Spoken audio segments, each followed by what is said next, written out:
Matthew Henry's Commentary on the Whole Bible. An exposition, with practical observations, of the book of the prophet Jeremiah. Chapter 27.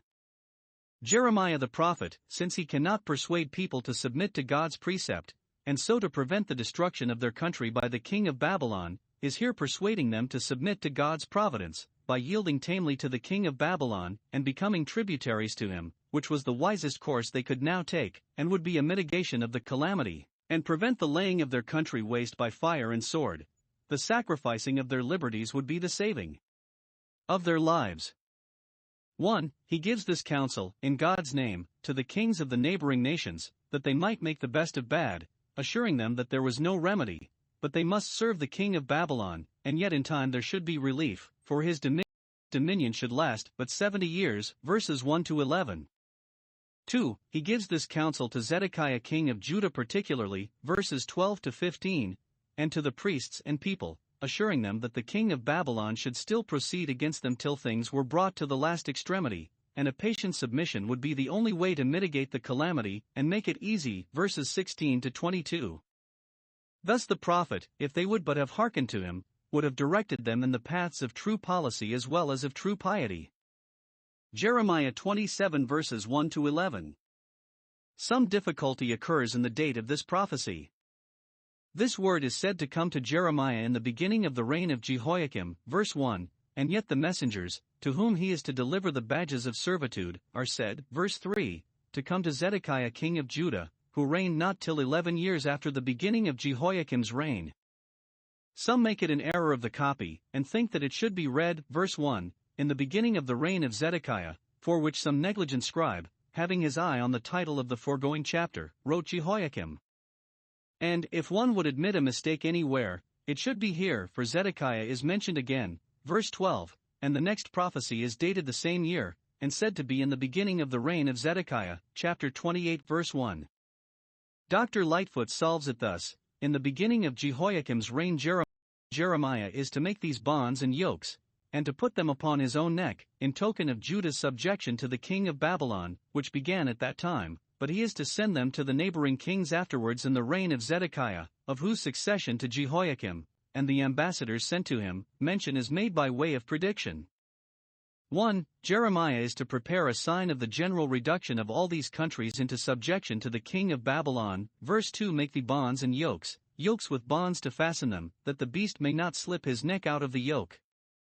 Into these the prophet must put his own neck to make them taken notice of as a prophetic representation, for every one would inquire, what is the meaning of Jeremiah's yokes? We find him with one on, chapter 28 verse 10. Hereby he intimated that he advised them to nothing, but what he was resolved to do himself, for he was not one of those that bind heavy burdens on others, which they themselves will not touch with one of their fingers. Ministers must thus lay themselves under the weight and obligation of what they preach to others. 2. He is to send this, with a sermon annexed to it, to all the neighboring princes, those are mentioned, verse 3, that lay next to the land of Canaan. It should seem, there was a treaty of alliance on foot between the king of Judah and all those other kings. Jerusalem was the place appointed for the treaty. Thither they all sent their plenipotentiaries, and it was agreed that they should bind themselves in a league offensive and defensive, to stand by one another, in opposition to the growing threatening greatness of the king of Babylon, and to reduce his exorbitant power. They had great confidence in their strength thus united, and were ready to call themselves the High Allies, but when the envoys were returning to their respective masters with the ratification of this treaty, Jeremiah gives each of them a yoke to carry to his master, to signify to him that he must either by consent or by compulsion become a servant to the king of Babylon, let him choose which he will. In the sermon upon this sign, 1. God asserts his own indisputable right to dispose of kingdoms as he pleases, verse 5. He is the creator of all things, he made the earth at first, established it, and it abides, it is still the same, though one generation passes away and another comes. He still by a continued creation produces man and beast upon the ground, and it is by his great power and outstretched arm. His arm has infinite strength, though it be stretched out.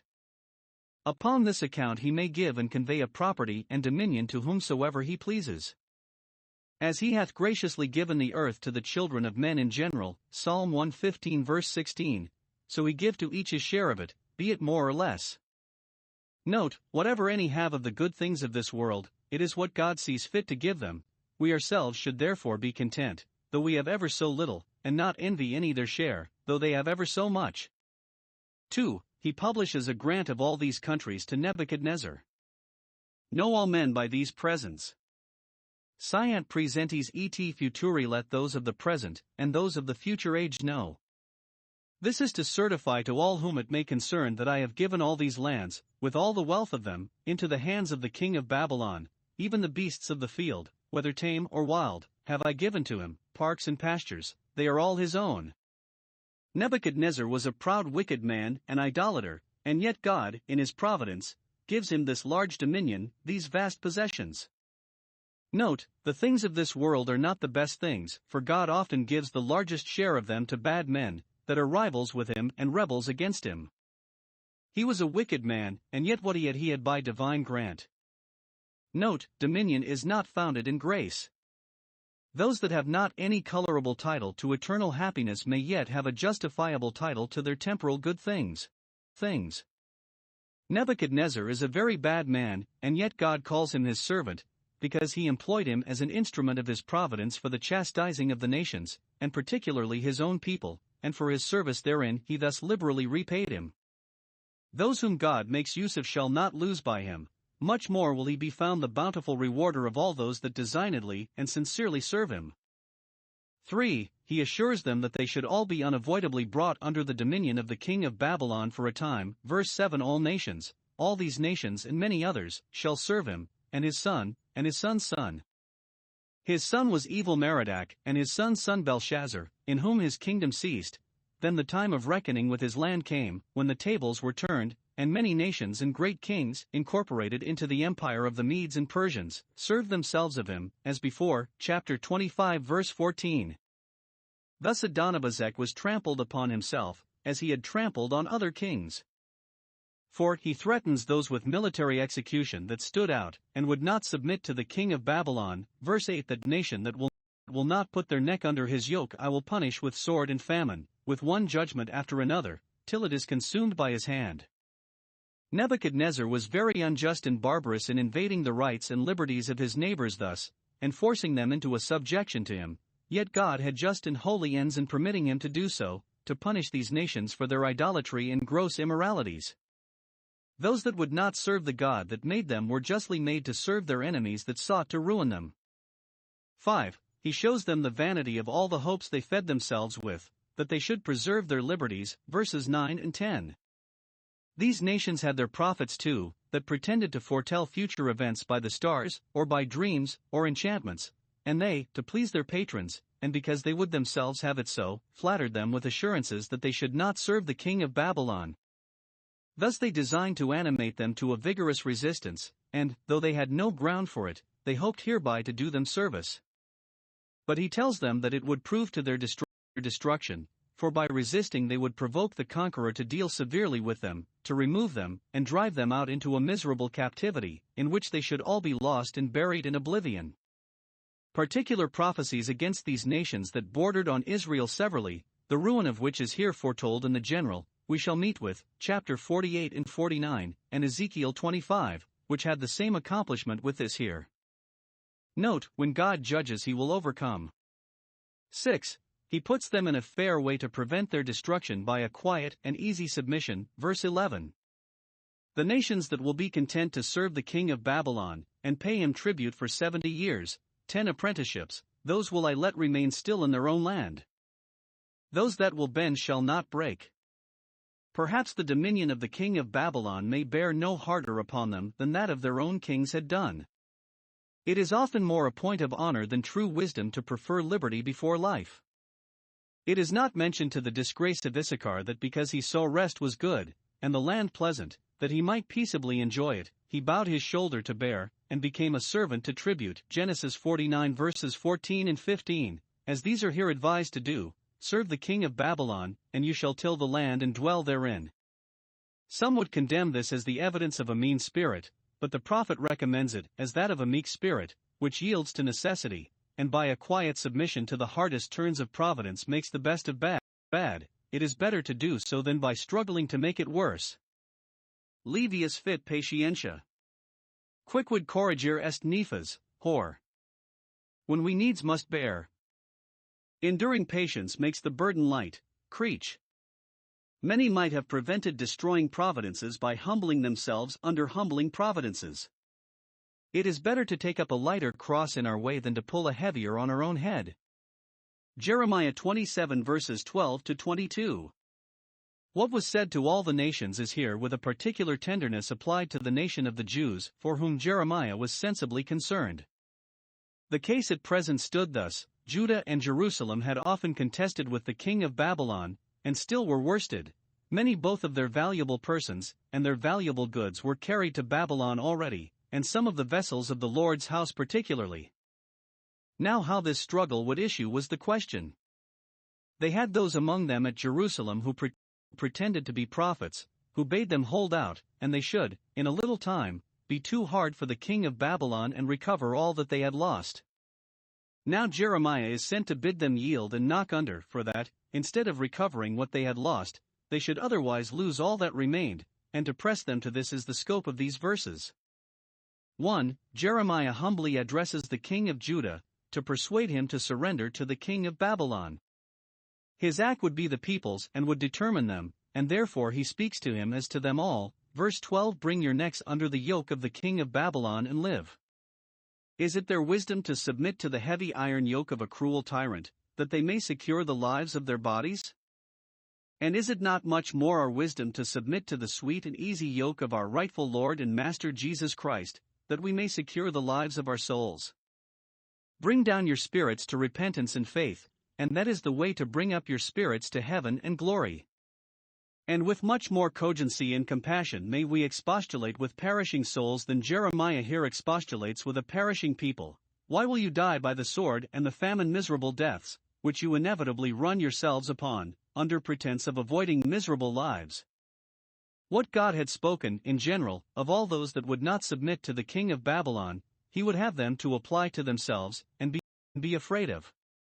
It were well if sinners would, in like manner, be afraid of the destruction threatened against all those that will not have Christ to reign over them, and reason thus with themselves: why should we die the second death, which is 1,000 times worse than that by sword and famine, when we might submit and live? 2. He addresses himself likewise to the priests and the people, verse 16, to persuade them to serve the king of Babylon, that they might live, and might prevent the desolation of the city. Verse 17: Wherefore should it be laid waste, as certainly it will be if you stand it out? The priests had been Jeremiah's enemies, and had sought his life to destroy it, yet he approves himself their friend, and seeks their lives, to preserve and secure them, which is an example to us to render good for evil. When the bloodthirsty hate the upright, yet the just seek his soul, and the welfare of it. Proverbs 29 verse 10. The matter was far gone here. They were upon the brink of ruin, which they would not have been brought to if they would have taken Jeremiah's counsel, yet he continues his friendly admonitions to them, to save the last stake and manage that wisely, and now at length in this their day to understand the things that belong to their peace, when they had but one day to turn them in. 3. In both these addresses he warns them against giving credit to the false prophets that rocked them asleep in their security, because they saw that they loved to slumber. Hearken not to the words of the prophets. Verse 14, your prophets. Verse 16. They are not God's prophets, he never sent them, they do not serve him, nor seek to please him. They are yours, for they say what you would have them say, and aim at nothing but to please you. 2 things their prophets flattered them into the belief of. 1. That the power which the king of Babylon had gained over them should now shortly be broken. They said, verse 14, you shall not serve the king of Babylon, you need not submit voluntarily, for you shall not be compelled to submit. This they prophesied in the name of the Lord, verse 15, as if God had sent them to the people on this errand, in kindness to them, that they might not disparage themselves by an inglorious surrender. But it was a lie. They said that God sent them, but that was false. He disowns it. I have not sent them, saith the Lord. They said that they should never be brought into subjection to the king of Babylon, but that was false too. The event proved it so. They said that to hold out to the last would be the way to secure themselves and their city. but that was false, for it would certainly end in their being driven out and perishing. So that it was all a lie, from first to last, and the prophets that deceived the people with these lies did, in the issue, but deceive themselves. The blind leaders and the blind followers fell together into the ditch, that you might perish, you, and the prophets that prophesy unto you, who will be so far from warranting your security that they cannot secure themselves. Note, those that encourage sinners to go on in their sinful ways will in the end perish with them. 2. They prophesied that the vessels of the temple, which the king of Babylon had already carried away, should now shortly be brought back. Verse 16. This they fed the priests with the hopes of, knowing how acceptable it would be to them, who loved the gold of the temple better than the temple that sanctified the gold. These vessels were taken away when Jeconiah was carried captive into Babylon. Verse 20. We have the story, and it is a melancholy one. 2 Kings 24 verses 13 and 15, 2 Chronicles 36 verse 10. All the goodly vessels, that is, all the vessels of gold that were in the house of the Lord, with all the treasures, were taken as prey, and brought to Babylon. This was grievous to them above anything, for the temple was their pride and confidence, and the stripping of that was too plain an indication of that which the true prophet told them, that their God had departed from them. Their false prophets therefore had no other way to make them easy than by telling them that the king of Babylon should be forced to restore them in a little while. Now hear. 1. Jeremiah bids them think of preserving the vessels that remained by their prayers, rather than of bringing back those that were gone by their prophecies. Verse 18. If they be prophets, as they pretend, and if the word of the Lord be with them, if they have any intercourse with heaven and any interest there, let them improve it for the stopping of the progress of the judgment. Let them step into the gap, and stand with their censer between the living and the dead, between that which is carried away and that which remains, that the plague may be stayed. Let them make intercession with the Lord of hosts, that the vessels which are left go not after the rest. 1. Instead of prophesying, let them pray. Note, prophets must be praying men. By being much in prayer they must make it to appear that they keep up a correspondence with heaven. We cannot think that those do, as prophets, ever hear thence, who do not frequently by prayer send thither. By praying for the safety and prosperity of the sanctuary they must make it to appear that, as becomes prophets, they are of a public spirit, and by the success of their prayers it will appear that God favors them. 2. Instead of being concerned for the retrieving of what they had lost, they must bestir themselves for the securing of what was left, and take it as a great favor if they can gain that point. When God's judgments are abroad we must not seek great things, but be thankful for a little. 2. He assures them that even this point should not be gained, but the brazen vessels should go after the golden ones. Verses 19 and 22. Nebuchadnezzar had found so good a booty once that he would be sure to come again, and take all he could find, not only in the house of the Lord, but in the king's house. They shall all be carried to Babylon in triumph, and there shall they be. But he concludes with a gracious promise that the time should come when they should all be returned, until the day that I visit them in mercy, according to appointment, and then I will bring those vessels up again, and restore them to this place, to their place. Surely they were under the protection of a special providence, else they would have been melted down and put to some other use, but there was to be a second temple, for which they were to be reserved. We read particularly of the return of them, Ezra 1 verse 8. Note, though the return of the church's prosperity do not come in our time, we must not therefore despair of it, for it will come in God's time. Though those who said, the vessels of the Lord's house shall shortly be brought again, prophesied a lie, verse 16, yet he that said, they shall at length be brought again, prophesied the truth. We are apt to set our clock before God's dial, and then to quarrel because they do not agree, but the Lord is a God of judgment, and it is fit that we should wait for him.